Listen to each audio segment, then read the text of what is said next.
All right. So, first, most important thing is just understanding what loan to value means. And if you were in the previous call 2 weeks ago where we went over just like the basics of PML, um, the what we kind of talked about is that there's loan to value, and there's a lot of other versions of that which all mean similar things, but some of the differences are important, right? So, like loan to value typically can get divvied up into as is value or ARV, which is the after renovation value, right? Um, Straight loan to value obviously is just the appraised, however much the property is worth today. That's usually not as helpful of a metric, right? Because as is value and after renovation value are two more specific versions of that. Basically, that outlines like, hey, the property is being sold as is and it's not renovated, or the property is like, because you could say it's being sold as is, but it's been renovated. Just say it's loaned to ARV, right? So there's like a couple different versions of that are important to kind of understand and specify when you're talking to borrowers, especially, or when you're pitching a deal. Like, hey, you're PML or you are a PML, and you're going to be asking what is the loan to as is value, which is basically at closing the value of the property is X. What is my loan to X? And then your loan to ARV, which kind of tells you like, hey, everything goes kind of the way it's supposed to, but then the borrower gets hit by a car after the renovation is complete. What do you do? Like, how safe is your money? And that's where loan to ARV comes in. So this is the primary risk assessment metric. At the end of the day, I mean, you hear all the time about like lenders that like they'll allow no experienced borrowers to borrow at 90% and 100% for hard money, um, or they're like, oh, we don't require experience, we don't require credit, we don't do background, like all kinds of stuff. That's because at the end of the day they're only looking. It's rare that you find somebody that's like no experience and no credit and max leverage. Like that's really rare, and as a PML I likely would not lend to them as like a second or anything like that. As a first, you could, as long as you have a team on it. If you have people in the area, or if you're local to the property that you can go and take it over, that could be less of an issue. But in if you're going kind of like lower experienced borrowers, I would not do like a second position probably. Whoops. But yeah, so any questions on loan to value, ARV, as is value? There's combined loan to value, so that's when you have multiple loans on a property. You combine all of the loan amounts, and then that's your combined loan to value. And if you're going to be lending in second position or or like third position, if you're lending on sub twos, for example, if you want to know the combined loan to value, because the hard money loan to value against the ARV will probably be capped at about 70 to 75%. But if your hard money loan is capped at 70 to 75%, that's because that's the max that they think they are safe at to lend against that property, right? And so you got to keep that in mind when you're looking at deals. If your borrower is trying to borrow at 75, 6, 7% of the ARV, it's like, well, how do I get my money out? And that's going to be like the main thing. You have to protect your own capital, right? And so one of the things that I've been running into as a like doing fix and flips, and as me trying to pay my PMLs out on my own deals, is that so like when a lender comes in at 80% loan to value, there's a lot resting on that appraisal, and appraisers are not necessarily your friend when it comes to ARVs. There's appraisals that have been coming in really low in at least in the Augusta area, and that's not really helpful when you're trying to maximize leverage to pull a PML out, or if they think that your ARV is lower than it actually is, then you're gonna be kind of stuck there as well. So a couple of that's just a couple of things to keep in mind. Really, you want to be sitting between that 70 and 75% of ARV, so that if somebody comes in with an 80% loan to value refinance, they're actually able to get to closing with that refinance without you relying on them bringing additional capital to the table that they might not have.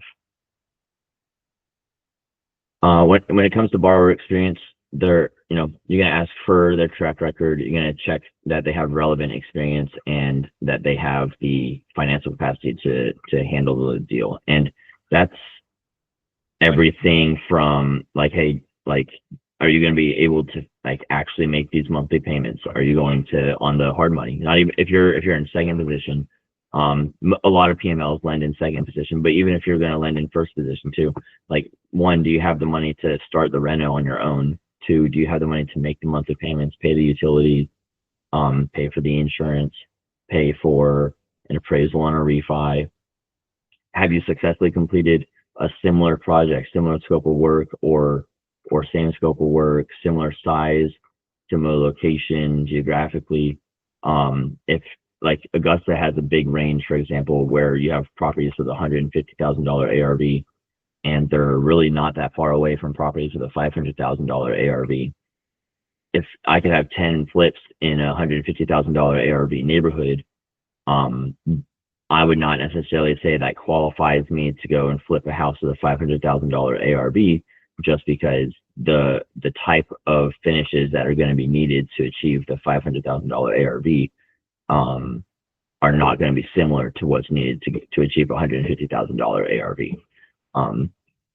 And so that's just something to keep in mind. It's like if your borrower is pitching a $500,000 ARV and they've only done $150,000 ARV flips, you have to question, it's like, well, how are you going to hit that 500,000? If 500,000 is like the max that your ARV is going to be, you have to match the finishes of this property over here, where like this guy went all out on, he built a whole pond in the backyard and has like the coolest finishes and everything like that, most updated, modern, whatever, with the historical accents or something, and you're like, you're throwing in like the Lowe's, like where they have in stock for lighting on your $150,000 ARV houses, which isn't bad. It's just not sufficient to meet what you're trying to achieve on this one. So you got to really push them a little bit on testing their commitment to hitting the higher ARV, because on the higher end stuff, like the difference between like 450 and 500 is that's 10% off the ARV, but it's also it's largely dependent on finishes. If you're getting whatever's in stock or on clearance at Lowe's, you're gonna have a bad time, right? And so that's kind of that's the strength of the borrower. Like credit score and credit report is important. Things happen in people's credit scores, things happen to people's credit reports based on other life circumstances. And that's why a lot of private lenders will look past credit scores in credit reports. I wouldn't necessarily say it's a good idea to not see it at all, or to like a lot of even first position private lenders. And one thing that I require when I'm brokering deals as well, or when I'm lending is or credit sponsoring, is I have them send me a copy of their Experian report or their identity IQ report or whatever. Not because I necessarily care what their score is, but more because I want to see why their score is in a position where they need a sponsor. Is it because they had identity theft, and that's like the story they're giving for their identity theft is being clearly depicted by there's this one card that has a bunch of missed payments and all their other stuff is up to date? It's like, well, that tracks a little bit. Is it because they got a car repoed during COVID? I have one guy, he had a car repoed during COVID. He was using it for his business. His business went under when they shut everything down and decided that his business wasn't essential anymore. But there's no other missed payments in or that, that kind of tracks. On the other hand, if they have consistent evictions or missed mortgage payments, or if they have multiple missed payments across multiple cards and multiple credit reporting things, that's a much more of a red flag to me and to most lenders than hearing the story, looking at the report and saying, yeah, those things kind of track together.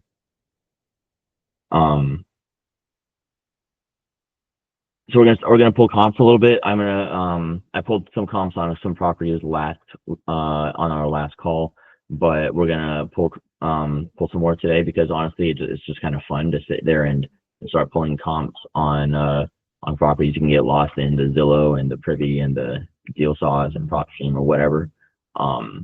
But key criteria, we've definitely, I think most people kind of understand this. You want to be within a mile of the same property, the property you're underwriting, but you really the same neighborhood is ideal, right? As close to that neighborhood as you can get, because once you start leaving the neighborhood, I mean, I'm sure everybody here has seen it where you've got neighborhoods next to each other where house sizes and house building styles and house values are nothing similar. And it's literally just like you leave the neighborhood, drive 100 feet down the road, and go into the next neighborhood. And so you're going to have comps within a mile of each other there that are not usable for actually determining the value of the house. An appraiser might, and this is where I'm saying, like, you can't always trust an appraiser. You have to kind of go with what would you, if you had to take over the property, you foreclosed because the buyer got hit by a car and that sucks, and you have to protect your capital. What happens? Like, what are you going to sell it for? Are you going to sell it for 500,000? Are you going to sell it for 200? Size wise, you want to be the same bed or bath count or really close to it. If you've got like same square footage, but plus or minus one bed, I would say that's fine. If you're plus or minus one bath, I would say that's probably almost more important than the bedrooms, especially if it's the difference between two baths and one bath. If your difference is like 2 bath to 3 bath, I think that's probably less important. But if it's a 1 to 2 bath difference, that's a major thing to keep in mind when you're talking about, like, if I had to foreclose and fire sell this, what would it sell for? A 2 bath house is obviously going to sell much more quickly than a 1 bath house. And so you want to keep that in mind as well. And then sale date within this past 6 months is ideal. That's not always going to be possible, and that's okay. But obviously, the more, like, you basically get more points for being more recent. And so, I have a property where my project manager took way too long on this project. I actually I basically replaced her. But I was pulling comps on this house the other day to see, like, hey, okay, the whole timeline has changed. The timeline for selling has changed. What is happening right now in the market? And so I pulled comps from the last 90 days, and what's listed, because the last 90 days did not exist when we bought this property, right? So now I have to pull a whole set of new comps to justify what I plan to list it at. I'm planning to list it around 375. I realistically think the ARV on that property is about 350. Based on the neighborhood. Actually, we'll probably pull it up, and we can talk about the reason I'm choosing the concept. I'm choosing to be a little bit more conservative. Because at the end of the day, it's like, if I was going to raise PML against this, I'm not going to, but if I did, this would be kind of the steps that they would want to go through. As far as the ARV calculation process, a lot of investors use, like, dollars per square foot sold, and that's an okay, like, average kind of way to look at things. I would say it's going to get you close. It's not always going to be exact. Dollar for dollar does not go up or down based on, like, oh, I added 100 square feet, I get $2,000 more or $20,000 more on the ARV. It's like, well, not necessarily, right? So everything is with a grain of salt. And that's where it comes in with, like, adjust for condition, features, and location differences. That dollars per square foot in the neighborhood is going to be your average. And that can be another, like, okay, it's a little bit deeper than napkin underwriting, but okay, I decided that napkin underwriting works. Let me just pull up the property just to look at it, check the average dollars per square foot, boom. Is the ARV close? Okay, the ARV that they pitched is not close, throw it out. The ARV they pitched is close to that. Let's see what's going on. Are there any questions about kind of like just like the general understanding of how to pull comps?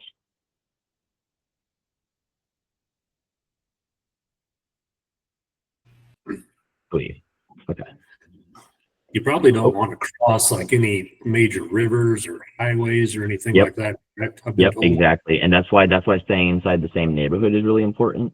But that's not something I brought up. That's a good point. So crossing big highways, crossing rivers, crossing even like a 4-lane road, you can have two neighborhoods, like I said, same zip code, literally looking at each other. And that doesn't necessarily turn into something that you want to consider for comps that you want to lend against, right? Because really it's like, would I want to lend on these numbers against this property that sold similarly and trust that I could sell it the same way? That's kind of how you got to look at it. So we're going to talk about risk assessment and defining your lending box. Your lending box similar to a buy box, and honestly, they probably are going to end up being pretty similar, because you should always kind of lend to own, right? Um, your lending box is basically like, hey, what are my left and right limits on borrowers and the kind of deals that they send me? Do I only want to do transactional lending? Do I only want to do gap? Do I only want to do first position? If I'm doing first position, what is my max LTV, my max LTARV versus loan to purchase price? That's different. What's my requirement for borrower experience? Do I require that they have 5 flips, or am I okay with going with a newer borrower as long as all my other conditions are met? Like I'm confident personally in the ARV. I'm confident personally in the likelihood of it selling on time. I'm confident in his team. He is a new borrower, but he's like, I got a GC here that's done flips with multiple other people, and I'm confident in the GC's resume, right? So that can be something you can kind of temper your borrower experience requirement.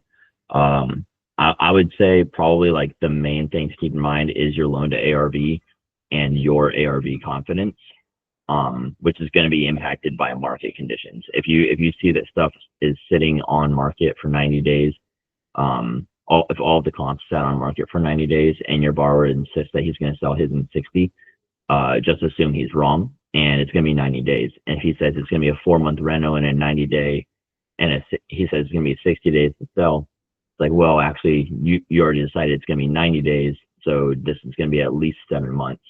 Do I need my capital back in less than 8 months? And that's really how you have to look at it. It's like, regardless of what the due date is on the loan, you have to kind of plan. Like loans go long a lot of times, and sometimes it's not the borrower's fault. Sometimes it goes under contract 15 days before the due date, and then it takes 45 days to close because it's a VA loan or an FHA loan or whatever. So there's a lot of things that can come up, and you just got to keep those like possibilities in mind for, it's going to cost my borrower 10 to 15K to refinance me out, or I could just sit in and collect late fees for an extra 30 days. But obviously I was planning to have my capital back, and so I just need to make sure that I'm not getting into deals before I have close of escrow date, because that's one thing I see a lot of frustration with on PML side is like I committed money to the next deal because we said it was going to be, the funds are going to be out, and I've had that issue as a lender, but I've also been like the borrower that was like the reason. It's like when you play this game, like the more rules you play, the more you kind of understand everybody's positions, and it's like, I dedicated money from this deal to this deal, but this deal over here is not done yet. And from the borrower perspective, it's like, I really thought I was going to have this sold by now, and now it's not. And I've committed my profits from this money to this deal, and it's not sold yet. And so you see how everybody's kind of on the same team when it comes to getting a property sold, as long as the borrower is a solid operator. I think that's really probably when it comes down to it, it's like, I kind of like to have this like saying, it's like, a good borrower with integrity will beat bad underwriting, but a bad borrower with like bad intentions will not beat good underwriting, or sorry, will beat good underwriting. And so the borrower is probably the most important part, and it's part of the asset when you're talking about asset-based lending. I said this on the last call as well. When you're talking about asset-based lending, the borrower is part of the asset. They are the operator on the deal. The house is not going to flip itself, and you're not protected by just the house. You're protected by somebody fixing that house to a certain level of improvement. So this defining your lending box and how risk averse or risk tolerant you are. That's an everybody thing. Everybody has to define that on their own. And it's very, very likely to evolve over time as you go through more deals, and as you start learning new ways to do deals and new structures to protect yourself. Your borrower has low flipping experience but has a lot of collateral from rentals. Like, okay, well, I can cross collateralize, so now my risk is reduced, so I can go higher on the LTV or whatever, right? So lots of different ways to do this. and get into those different structures for protecting your capital. At the end of the day, it's going to be up to you to determine what exactly you're comfortable or not comfortable with doing.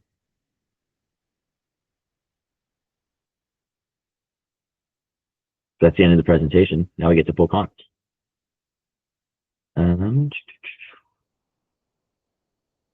Okay.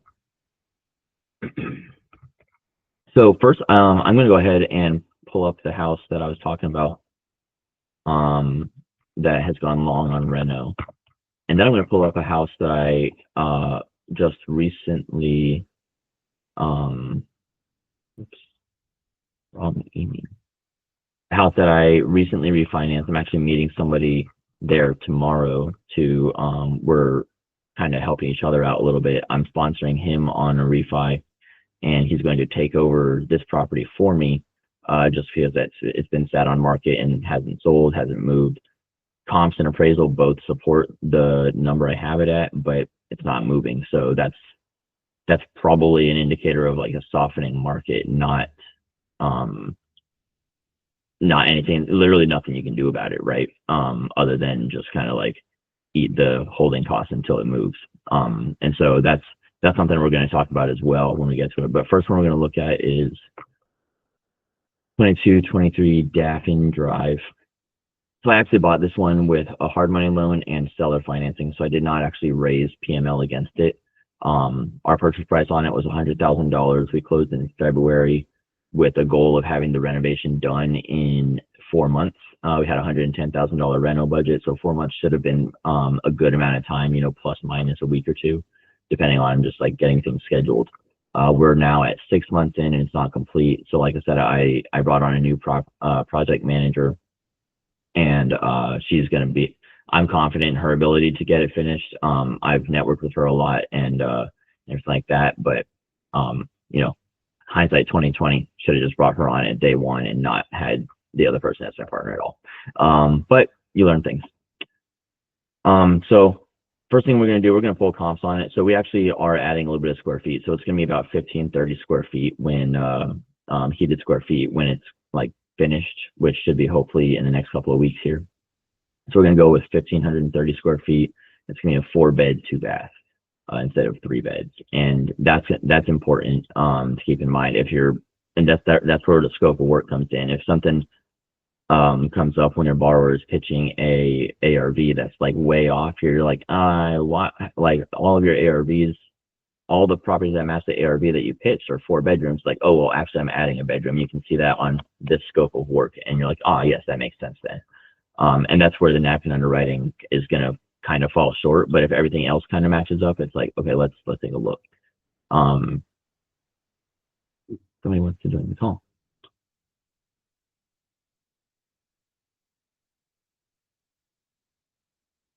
Hello. Let's shrink this back up. Boom. All right, so we're looking at 2223 Daffin Drive. It's in Savannah, Georgia. When I'm using Privy, I find that some of these settings often kind of just like break the map a little bit. They kind of just break everything. So I like to go to all first, and it's not the cleanest, but it shows everything, and you can sort inside of it, right? So it's showing all of the stuff that it's sold ever, or at least in like the last 2 years or so. And so I'm going to focus all of my comps in this area. One, because this is a half-mile radius box. So from here, from the 100 to the edge of the box is a half mile. And like we said, we want to keep all of our comps within a mile. But what happens if I go farther than a mile? I start crossing. I cross both a highway and a river to get over to like the medical college or wherever, the hospitals, and then I end up like over here, almost like waterfronty type stuff. And I don't want to accidentally taint my comps with those. I don't want to go over here above this big road and start hitting these. I have no idea what these comps are going to look like, and I don't want to, because they're irrelevant to my property. An appraiser might use stuff from over the river or over here or over here. And that's why I said you can't just trust an appraisal. You have to pull your own comps. If the comps and the appraisal match, great. The appraiser might be close, but at the end of the day, you have to pull your own comps. If you're just trusting an appraisal, you're probably going to have a bad time, because I've had appraisers on on my properties here in Augusta that have been with $40,000 off from each other, or I had one where they used comps literally 6 miles away, and I had to spend like part of my Christmas vacation basically typing up an angry email about like how to pull comps, and then they ended up accepting my rebuttal and actually increased their appraised value to like by like 40,000. But I shouldn't have had to do that. You shouldn't have pulled comp from 6 miles away with the wrong bed bath count anyways. But I digress. I'll just always be mad about that. So pulling comps on 2223 Daffin. I'm going to sort by distance, and then like I said, I'm just going to go down the row until I find something that's going to match what I expect my house to be. So this one here, you can see that it was flipped. When Privy does this, if you don't have Privy, it's great. It'll actually show you stuff that sold twice in a short period of time, like this. And so like you can see this one was flipped. It's 0.1 mile away. It has 1,200 square feet, and it sold for $335. As this says, it sold as a 3-1. That's probably inaccurate. Privy is not always accurate on the bed bath count. It's something else that I found. You scroll down, 0.2 miles away, 1,500 square feet, sold for $350, which is $230 per square foot. And so you can see the dollars per square foot is much lower, and the square feet are higher. So already we're seeing that dollar per square foot is not a perfect metric. If I went and said this should sell for $280 per square foot, I'm going to be way off, right? I'm going to be at like $400,000. And that's actually something that my partner on this deal, that's something that she was trying to pitch, is like, well, I think it's going to be worth like $450. I'm like, it's not. Nothing in that neighborhood is going for $450. And you can see that as we get farther away. There's something on East 59th Street that sold for $410, and it's a third of a mile away. But if you go up, and we're going to find it.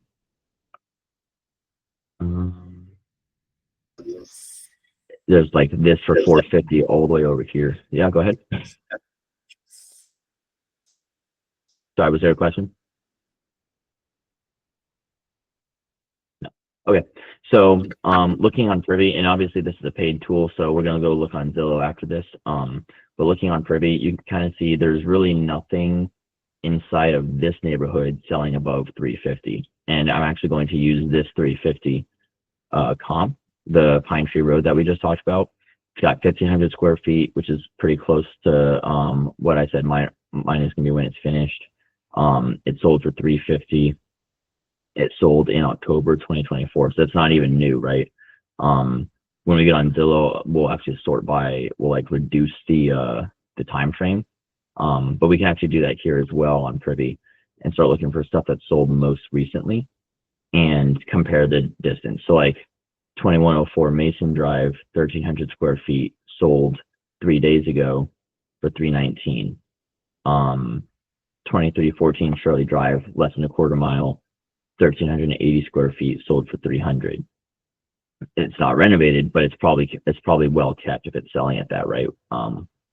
This one sold for $347. It's 2,000 square feet, but it's 0.7 miles away, so it's not really a good comp either, right? And even if it's kind of supports my more conservative dollars per square foot, that doesn't make it a good comp because it's too far away. Obviously pulling comps is not like the end all be all of the of underwriting, but at the end of the day, it's setting your ARV. Is how you determine what is the house going to be worth when I'm done with it, and that's what you have to go off of. This one, 335, 1,200 square feet, 0.1 miles away, sold in April. So these are all like all the stuff that's more recent than this, probably a good comp. 0.4 miles away, sold for $400 almost at 1,000 square feet. That's a big anomaly that you probably need to you either have to throw that out or you have to dig in really deep to see why you should use that as a comp. They put this as the comp and they're like, well, it's 500 square feet less than what I'm going to be finished with. And it sold for 400 just a couple months ago. It's like, well, that's true, but nothing else nearby is selling for 400 at that square footage. So that's when you pull it up on the map. And you're like, why is this even, see, it's not even in the same neighborhood. You have to go all the way up here to like this area. And that's also where you find the 410 and the 412, right? So when you cross basically, if you're going up here, you're hitting 410, 412 with 1,000 to 1,200 square feet. But down here, you're not, right? 1,300 square feet sold for 300. 1,800 square feet sold for 300. Probably needed work, but it's just kind of reiterating the same facts, right? 1,300 square feet, 300. 1,300 square feet, 320. And so what we're going to run into the issue with on this property is that it's going to be the biggest house in the neighborhood, in a neighborhood that has no houses of truly similar size. And that's going to cause us to be sad. So we're going to pull up on Zillow. Just because I think it has a little bit cleaner interface for pulling comps, honestly, and it's free. And I like to just showcase free stuff because paying for stuff is for people that have money to pay for things with. No worries, Kai. Thanks for being here. Okay, so we're gonna pull up over here.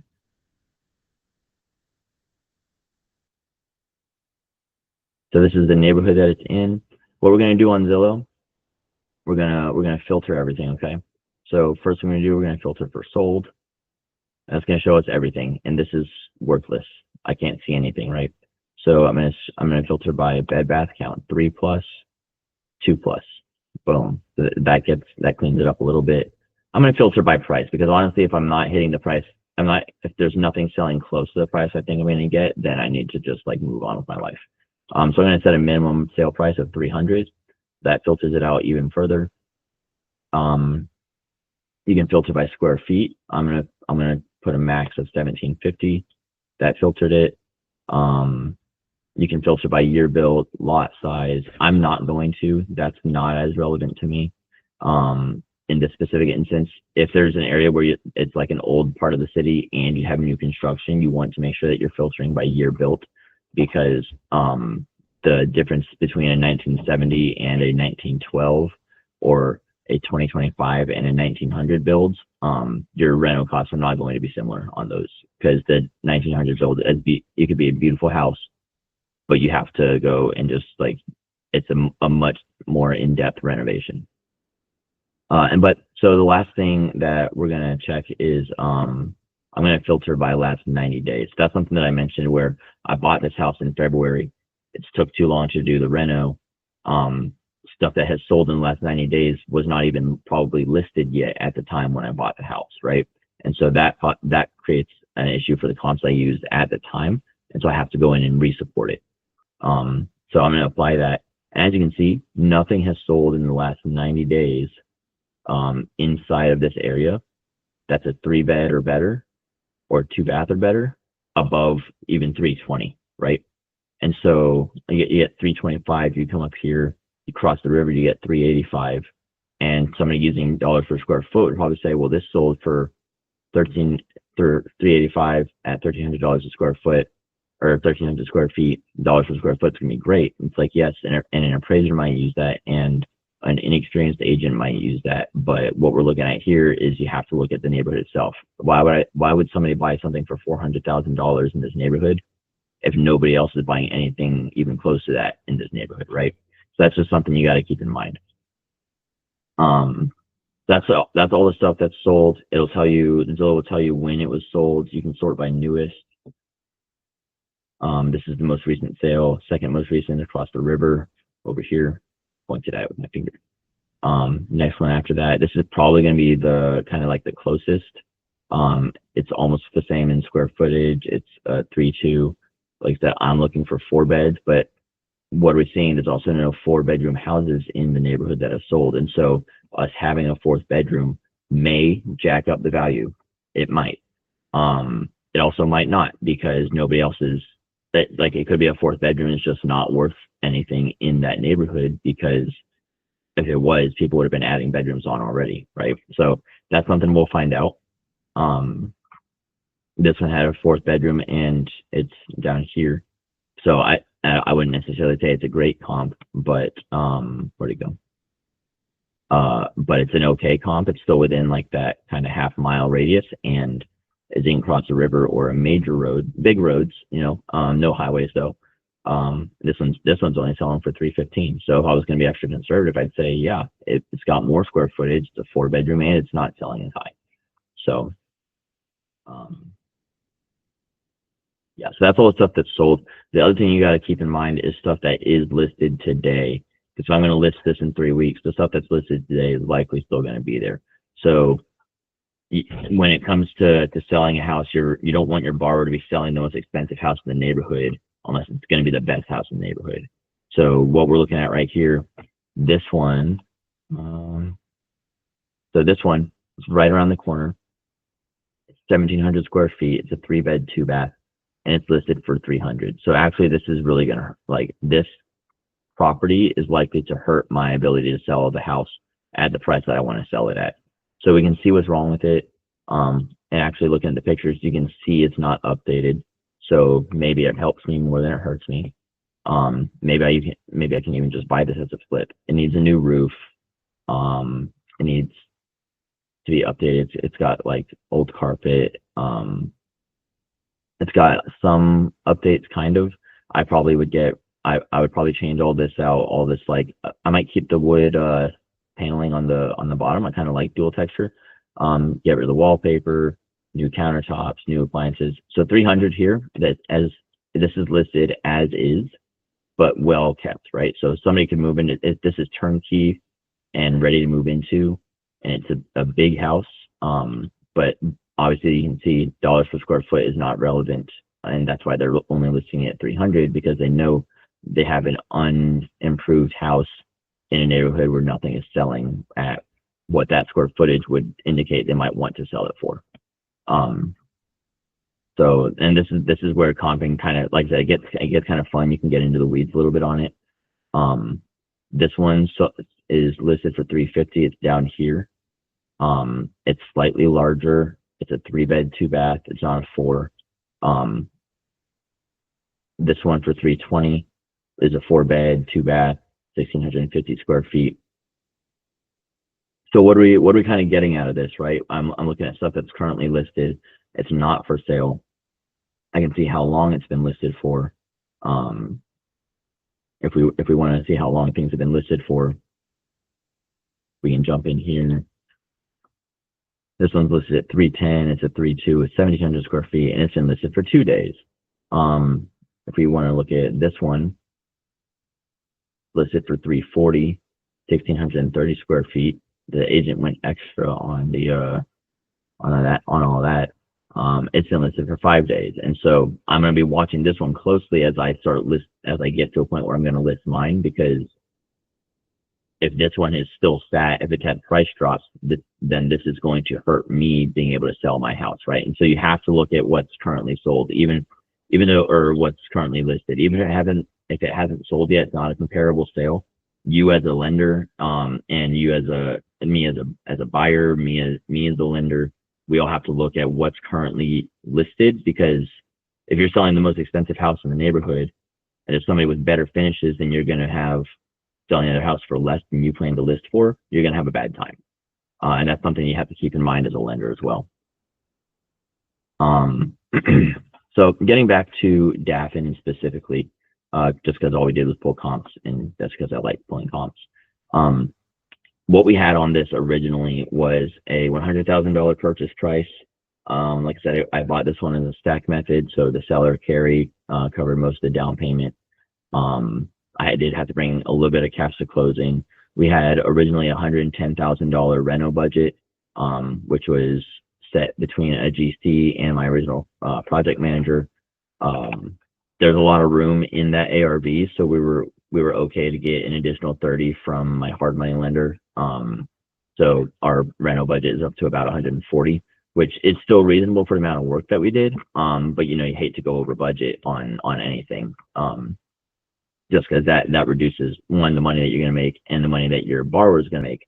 If they have to go over budget on their reno, you're going to have a bad time as a lender, because the less money your borrower is going to make, the less incentive they have to do the right thing and get you out, right? And that sucks, because then you're kind of relying a lot more on their integrity than on the property itself.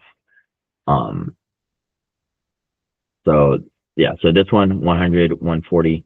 ARV or 140 reno cost. I'm gonna pull up my ROI calculator. We're just gonna go through it one time with this property.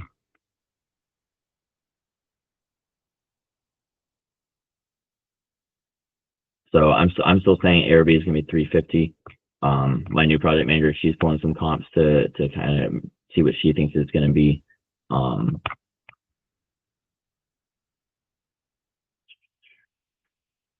So I have two things here. I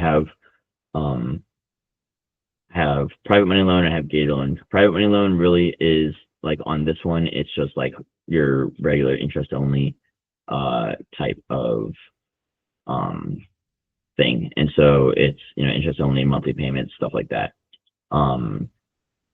So at closing, I had a hard money loan. We're going to use the full amount. So 240 is my new hard money loan amount. Most of the time, hard money is going to be at 12% interest. So until you have a term sheet from the hard money lender, which you as a PML, if you're being in second position, you want to see that first position hard money so you can see the total leverage.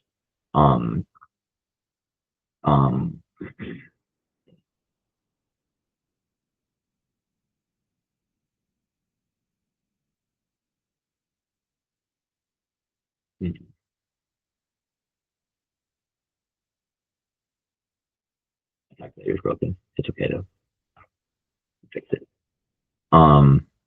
So I'm at 240. I owe about I'm gonna put that here actually. We owe the seller like 40,000 or so. No, we owe them 26 because they didn't carry the full amount. I have to fix my calculator. Anyways, my total combined loan amount is 266,000. With the additional 30K for the reno. So right away, I'm already busting the ARV. I could not have raised a PML against this safely, right? I could have, with the original hard money loan amount of 210, which this isn't fully accurate because that's assuming 100% purchase of reno. But even that would have put me at 67% of ARV, which leaves a lot of room to bring on a PML, right? At 350. Now, if you're being more conservative, you see what's listed on Zillow today is like kind of capped out at 340. So now you're like, Jack, I actually think that your ARV is closer to 340. So go in here, we change that.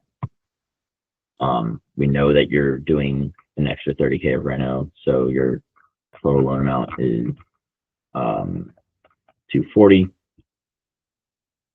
The seller carry is contained in that, so we're going to reduce that to like 10. And I'm reducing that to 10 because it covered closing costs and part of the purchase price, and I don't have the HUD in front of me. If I had the HUD in front of me, then I'd be able to do a little bit more exact. So I'm at 73% of the ARV, which still leaves me making some good money when it comes to actually selling the property. I've got my holding cost, agent commission, and closing costs accounted for. Potential to make about $71,000 at a 340 sale price. How long is it going to sit on market? I think it's going to sit on market. It's going to be about 60 days to close. So holding costs are going to go up because it actually turned into like 8 months or something. But you should definitely, as a PML, have a calculator, and I'll be sending one out to everybody that came to any of my calls. After I fix this one up a little bit, I'm going to send one out to everybody that they can go, and it'll tell you, hey, plug in your numbers here, and it'll spit out all the information that you need to make an educated decision on whether to lend, right? On this one, like I said, I would not advise a PML probably to come in on numbers that look like this. And I didn't raise PML on this one. We had the seller carry, which is great. But this is one where it ended up being a little bit tighter on the loan to ARV than I would have liked, because I think the ARV is going to be lower than we anticipated at first, even than I anticipated at 350. And then also we had to jack our reno budget up by 30K. Now, if it was still at 210 cost basis, you could probably raise like 20K to do additional reno, for example, for your reno budget, and probably get away with it. So you could probably still actually do that safely, and you'd be fine. It's just a matter of the fact that I had to increase the rental budget after having to get rid of my project manager. One, and we're having to redo some things that they already did, so I'm double spending on some line items. Um, but then also the original the original budget based on what that project manager and GC gave me basically was not actually sufficient to get the job done that we were planning to do. And it's my first flip in Savannah, so that would have been another thing. As a PML, if I brought you this deal, I said, hey, I've never done a flip in Savannah before. Well, it's like, okay, how do you know that these rental costs are going to be accurate? How do you know? Have you worked? You obviously haven't worked with the project manager before, and I hadn't, and probably won't do another flip with them. I'll buy something from them as a wholesale, but yeah. So that's a really, really quick version of underwriting this property. There's a lot more that we can go into it. The hard money loan over here, put that at 220. And actually, I think that's where it was broken. I had these things lowered down before. Turn this into 8 months, and then turn the monthly payments fine, and then it starts adding up all the numbers that that you need. So, but yeah, you should definitely have a calculator that you use. I'm going to do one more property that actually has turned into quite the challenge for me. One, because it's important to acknowledge our challenges, and two, it's important to see how even if all the comps work out, it could still not work out as a deal, and you need to be prepared for that as a PML. Were there any questions on 2223 Daffin though? Awesome. I explained everything perfectly. Next one we're going to look at is 2203 Second Avenue, Decatur. So this one, like I said, I'm meeting somebody on Saturday, which is tomorrow, and he's actually going to take over the payments for me on this one, and I'm going to sponsor his refi on a property he has, and we're basically going to be like helping each other out, which is great because I'm like bleeding out on this deal. This one I bought in actually November. Same situation. Project manager was not managing. Ended up going 30K over budget, but this one did not actually have room to go 30K over budget on the reno. And I did not have the cash to go 30K over budget. So it's really put me in a tight spot to get it done. But what had happened is that I actually raised PML against it. And so for me to get the property to a position where I could theoretically sell it or even refinance it to get their money out, I had to finish the reno with like what I needed to do, which was close out some walls, finish the bathroom that we were going to add and all of that. And so I had no choice but to bring the extra like $30,000 of reno budget. This is definitely a deal where I'm like 100% losing my ass on it. And in hindsight, if I showed this to a lender as like hey, you should lend to me on this deal, if they knew everything ahead of time, they should probably stop me from doing the deal, saying, hey, you're going to go 30K over budget. Somebody from the Back to the Future happens and the dude shows up at my house, says you should not buy that house.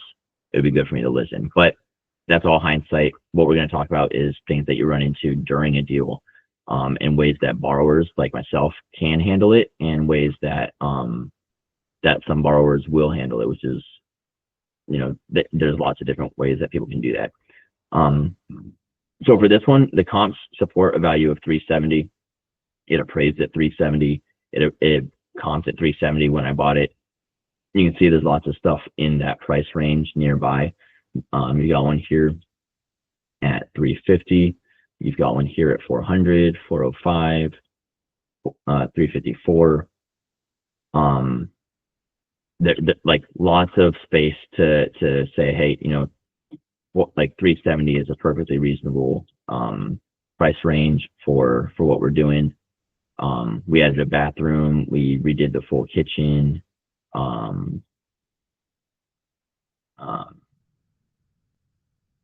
So you can see that like at least a range of between like 350 and 400 is like a pretty strong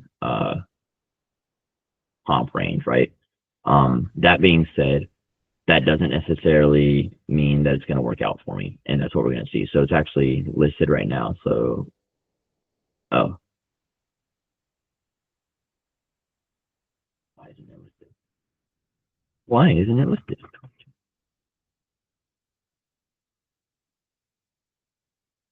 there's the listing. So I have it listed at 330 right now. I originally started listing it at 370.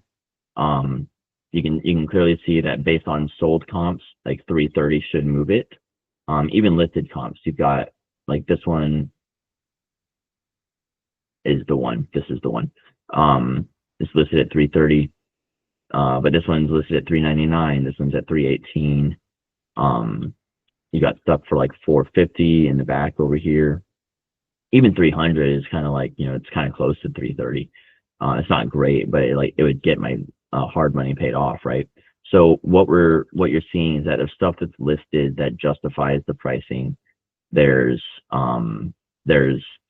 sales that justify the pricing. There's stuff pending.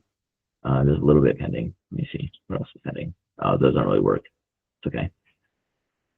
Stuff that justifies where I have it priced at, or where we have it priced at, where the appraiser appraised it at. This appraiser was probably correct, or at least I agree with him anyways.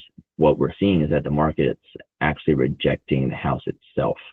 And the reason I say that, if you look at days on market, and then you go to kind of like the distance from the subject property. Let's do distance first. So this one sold for 350 within a month. This one sold for 354 in 120 days, and that's at the end of 2024. And so it's kind of like the market is softening the closer you get to 2025, I think, which sucks, right? So this one sold in May. It was listed for 52 days. It's 0.1 miles away, and it sold for 400. They added square footage. They added a bathroom, obviously. This one's 0.1 miles away. It sold for 400. That for 77 days. And so again, like it's almost like the numbers are still kind of supporting my pricing, but it's not moving at all, right? I've had 2 walkthroughs and 0 offers on this property. It's been listed for 50 days. I've got the price dropped basically to, I won't be writing a check at closing for a like if somebody bought it with hard money or something like that. So where my position was is basically, it's like I was in a position where I couldn't drop the price anymore. I had already went long. My PMLs were in this deal already longer than they were supposed to be. And so what I did, like I said, at first I spent the $30K to get the reno done. That was out of pocket. The lender wasn't covering that. There wasn't room, and that makes sense.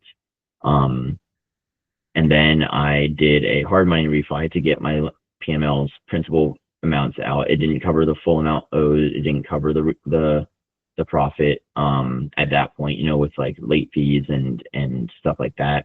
But it got the principal out, which to me is really important. It's not, even if we're losing time, we didn't lose money. They didn't lose money. I did. I'm losing a shit ton. And that sucks. You don't want your borrower to lose money, because if your borrower is going to lose money, then you're going to have a bad time as well. Because again, as a human, it's like if a person is losing incentive, not me, I'm going to do the right thing.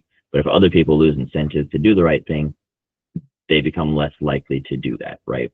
I'm just showing all the pictures of the house. Maybe somebody will come buy it for me. So yeah, so like I said, what I did, it went over budget, it went over time, it went, it's losing me like a ton of money. The most important thing to me was getting my PML's money out once I realized I wasn't going to make any. And that's why I did a refi. I did it at 80% loan to value, which gives me a loan amount of $296 because it appraised at $370. If I'm going to lose 10% on the sale from like agent fees and stuff like that, $330 is probably like the bottom of where I can have it at. I missed the summer, so now school's starting, so it's less likely to sell. So that's another thing to keep in mind this time of year when your borrower plans to sell. But what happens if they miss that window? So this is one where let's throw it in the calculator for fun, but it's not very fun actually. ARV. If ARV actually was 370, which you have to say it's not because it didn't actually sell there. Original reno budget was $55,000. Purchase price was that's so long I don't even remember. I stopped carrying once I realized that all the money was gone. 220. 0. on the bright side, I will never pay taxes again after this. So we're looking at a loan amount of 220 for, call it 12%. Just in holding costs, I'm almost at say some closer to 9 months now. I'm at like almost $20,000, and that's with the original rehab budget, right? So after this month, now that my oh, sorry, this is wrong. I'm at 275. So I'm at 24,000-ish in interest paid. The numbers are going to be off a little bit just because the PML isn't accounted for on this correctly. We're just going through like a rough estimate of what should have happened. Should have been at about 275. Should have been at like 60% loan to ARV. Should have made like 50 grand or so.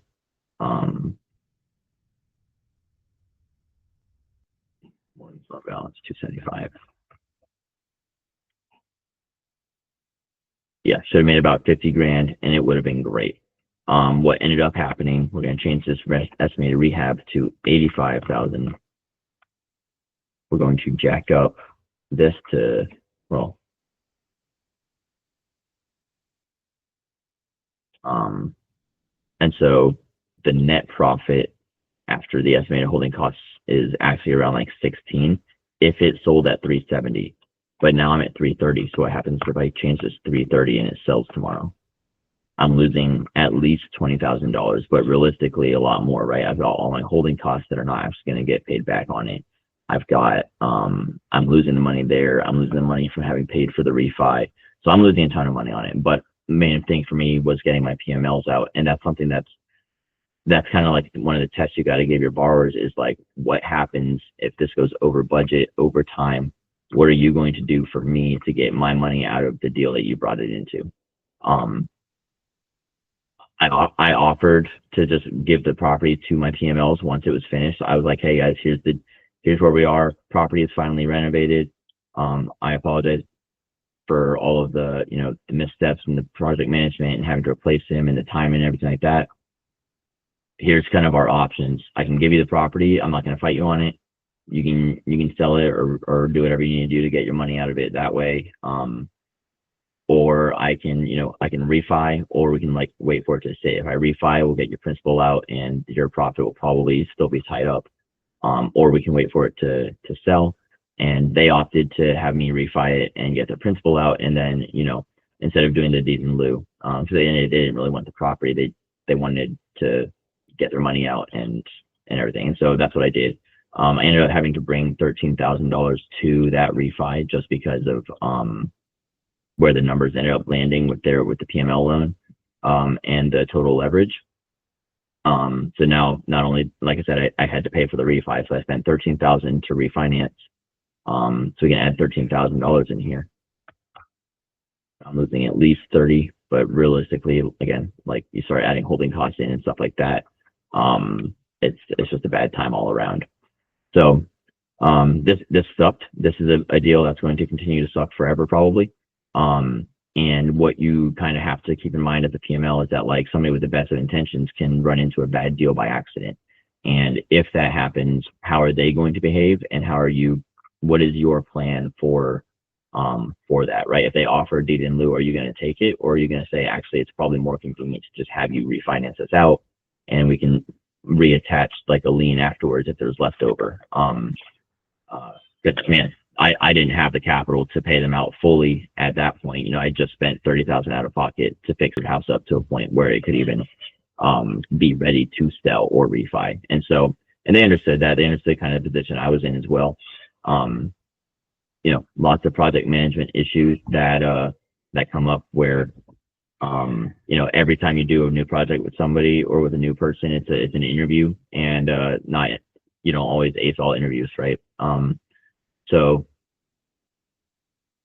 I think I just showed like two really good examples of like deals, at least where the borrower has like challenges, or where the buyer, the operator, has challenges with project management, because that's like the that's the main thing. It's like everybody kind of, you assume that everybody intends for the deal to go well from the start, because otherwise you just wouldn't do the deal at all. Assuming it does not go well, what are the things that can go wrong? Assuming still good intentions. Things that can go wrong is bad management. Things that can go wrong is they run out of money. Things that can go wrong is um, somebody could like vandalize the house halfway through the reno. Things can go wrong. And then there's the other side of like, how do I respond to that? If it goes long, do I spend the money to foreclose? Do I offer a deed in lieu? Do I write it out because it's more convenient and everything like that? And so as a PML, you got to keep, it's probably you're best off, in my experience as a PML and as a borrower, you're best off just like making sure there's open communication between everybody, and making sure that, as long as the borrower is communicating and you can see progress towards a resolution, you're probably just best off just like waiting for that. If your borrower is not making any effort to refinance, and that's why that 70% ARV number is so important. If your borrower is making no effort to refinance, then that means I'm not making an effort to get you your money out. I'm not trying to pay an extension fee or whatever, then I've thrown my hands up in the air, then that could be an issue to look at, right?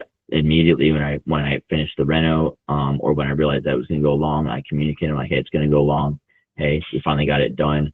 What do you want to do? Do you want me to refinance? Do you want me to give you the property? Because at the end of the day, it's like, I knew I wasn't making any money on this at this point.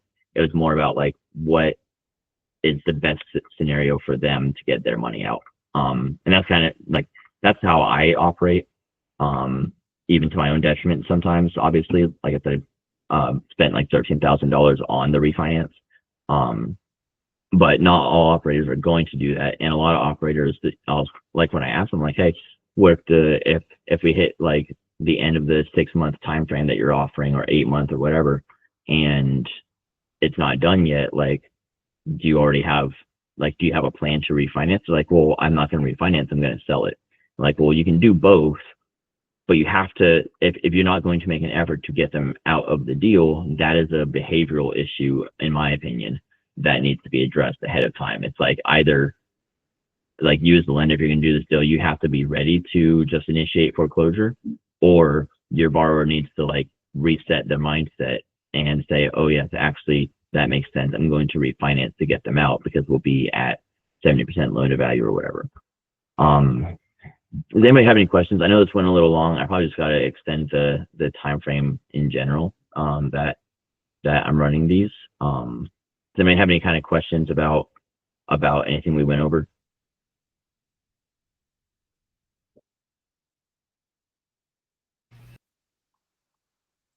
I can't think of any, Jackson. I thought it was great. Okay. One quick questions. Looks like you spend more than the purchase price for the fix. Is a good idea, or is just on this one I did not. On the first one I did. yeah. And that's, there's not really like is that a good idea, bad idea? Actually, here, I'll pull something up on Zillow for you. Pull something up local to me. Because I mean, at the end of the day, it's like, if you buy land and build on it, you're gonna spend more than the purchase price, right? That you spend more than the purchase price is not necessarily an issue on its own. It's something to test the borrower's experience on. It's like, hey, have you done a reno where the reno was bigger than the purchase price? And if they haven't, that could be a flag for you to keep in mind, right?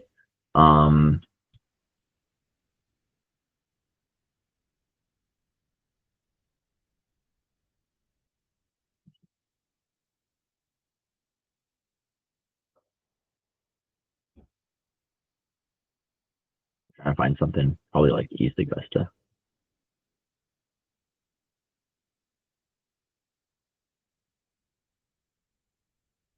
So like this one, right?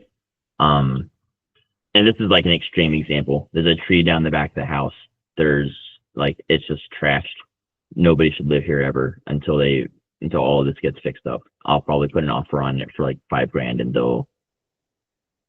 looks like they're stuck at they've had it listed for a bazillion days. But I'm gonna go make my offer at $5,000 anyways.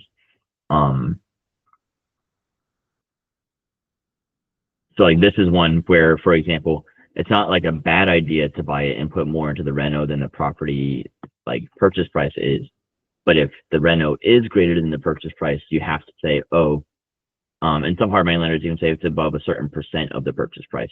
You have to say, okay, you know, that's indicating to us that the renovation is like a more of a gut type or a more of an extreme renovation. Like you have to do a lot more to the house than you were planning to do.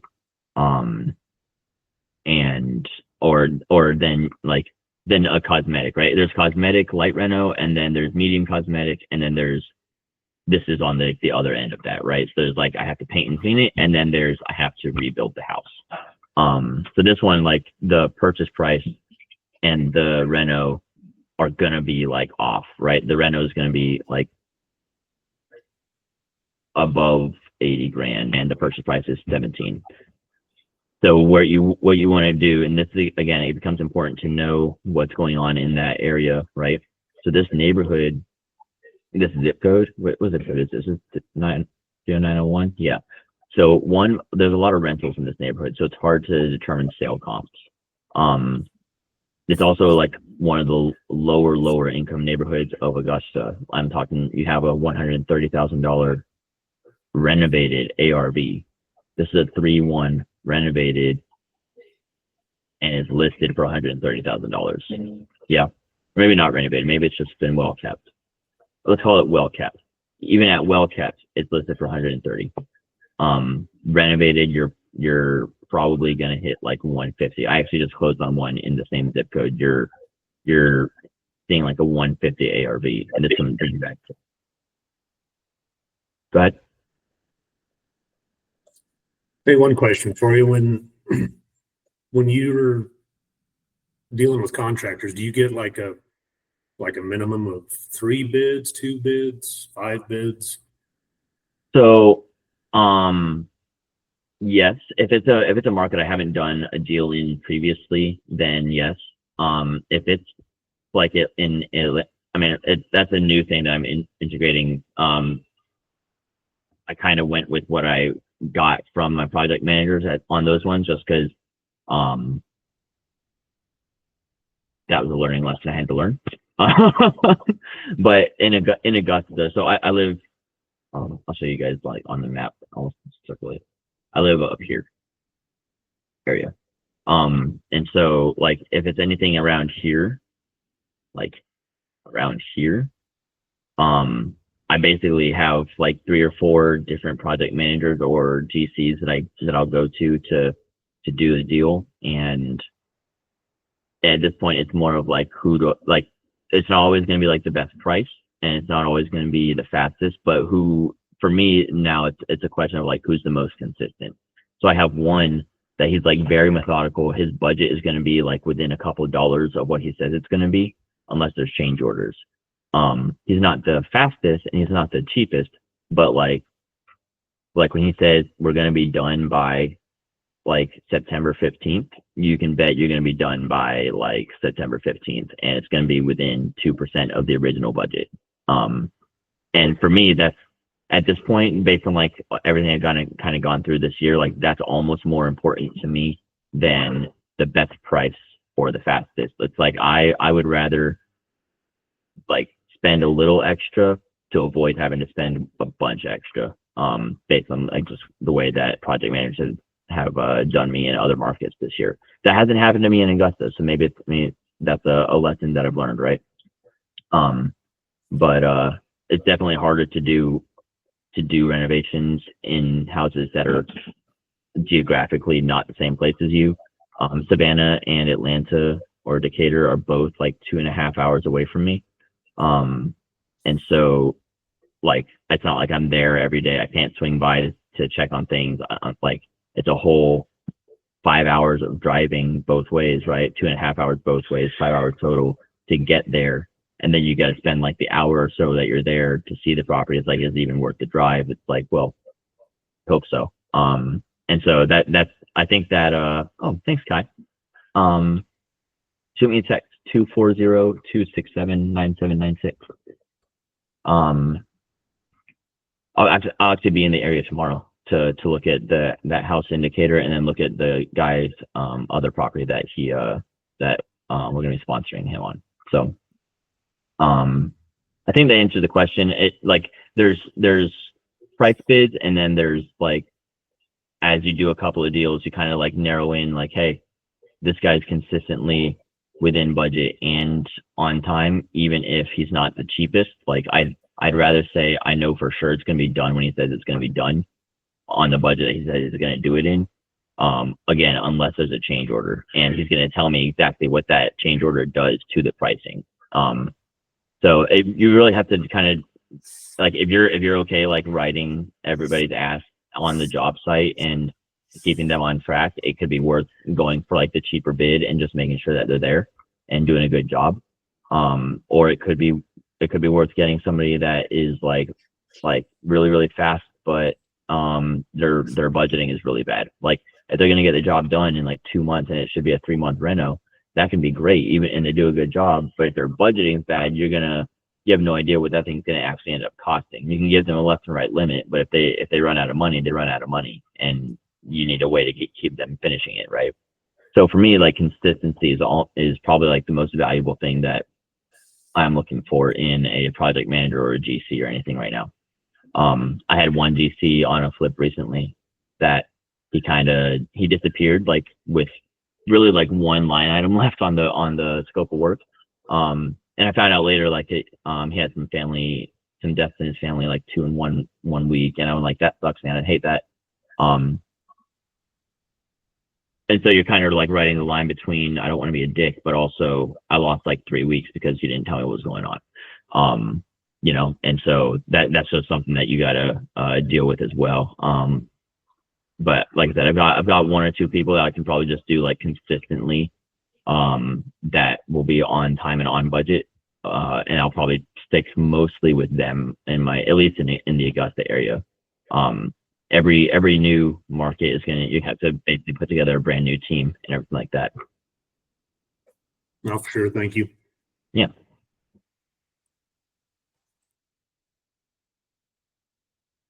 What's up, Willie? You muted. What up? How you doing, man? Man, I can't complain. Nobody wants to hear it anyway. That's the way. Yeah, I think we're mostly wrapping up, but it was recorded, and I'm glad to see you. Good to see you. And we need to I think we need to reconnect anyways. We do. I wanted because I know we've been in the comment section chasing each other about like sponsor deals and stuff like that, I think. So let's get a time on the calendar for this weekend or next week. Okay, send me your link. Hell yeah. All right, guys. Well, it's 6:30. I can smell dinner. So I love that for myself. So I'm gonna go. If you guys have any other questions, or if a future audience has any questions, you can find me on Facebook, Jackson Pierce. You can shoot me a text at 240-267-9796. It's a Maryland number. And my email is jpierce@gmail.com. My buy box is anything basic, most things from North Carolina down to like Central Florida, as far south as like Kissimmee. Kind of a focus on like the Orlando or Jacksonville area for Florida, and then anything in